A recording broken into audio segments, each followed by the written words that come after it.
શહેરના ફતેગંજ બ્રિજ અને સાસરી બ્રિજ નીચે ગેરકાયદેસર લારી ગલ્લા હટાવવાની કામગીરી ગઈકાલે મોડી રાત્રે પોલીસ અને કોર્પોરેશનના તંત્રએ હાથ ધરી હતી। તે દરમિયાન લારી ગલ્લાવાળા અને કોર્પોરેશનના કર્મચારીઓ વચ્ચે તૂતુમેમે થતા પોલીસે દરમિયાનગીરી કરી મામલો થાળે પાડ્યો હતો। વધતી જતી અસામાજિક પ્રવૃત્તિઓને ધ્યાનમાં રાખીને રાજ્યના પોલીસ વડાએ અસામાજિક તત્વો સામે કડક કાર્યવાહી હાથ ધરી છે। પોલીસ સ્ટેશનમાંથી રાત્રિ દરમિયાન લારી ગલ્લા પર અડ્ડો જમાવીને બેસનારા તત્વો સામે અટકાયતની કાર્યવાહી શરૂ કરી છે, જેમાં ગઈકાલે 400થી વધુ વ્યક્તિઓની અટકાયત કરવામાં આવી હતી।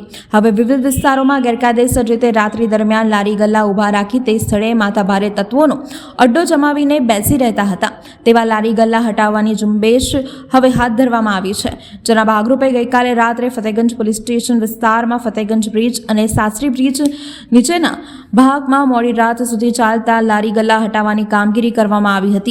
કામગીરી દરમિયાન કેટલાક લારી ગલ્લાવાળા અને કોર્પોરેશનના દબાણ શાખાની ટીમ વચ્ચે તૂતુમેમે થતા ફતેગંજ પોલીસ સ્ટેશનના ઇન્સ્પેક્ટર તથા સ્ટાફે દરમિયાનગીરી કરી મામલો શાંત પાડ્યો હતો।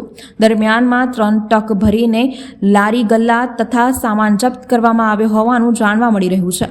ઉલ્લેખનીય છે કે શહેરમાં લારી ગલ્લા પર જો અસામાજિક તત્વો બેસી રહેતા હોય અને તેમની પ્રવૃત્તિ કરતા હોય તો તેમની સામે પોલીસે કડક કાર્યવાહી કરવી જ જોઈએ। સાથે સાથે કોઈની રોજીરોટી ન છીનવાય તે માટે કાયદો અને વ્યવસ્થા નિયંત્રણમાં રાખવાની જવાબદારી પણ પોલીસ તંત્રની છે। શહેરમાં લોકો ભયમુક્ત રીતે જીવી શકે તે માટે જરૂરી છે। સાથે સાથે લારી ગલ્લાના સહારે જો કોઈની રોજીરોટી મેળવતું હોય તો તેની સાથે પણ અન્યાય ન થાય તે બંને પાસાને ધ્યાનમાં રાખીને યોગ્ય કાર્યવાહી કરવી જોઈએ તેવું પણ નગરજનો ઈચ્છી રહ્યા છે।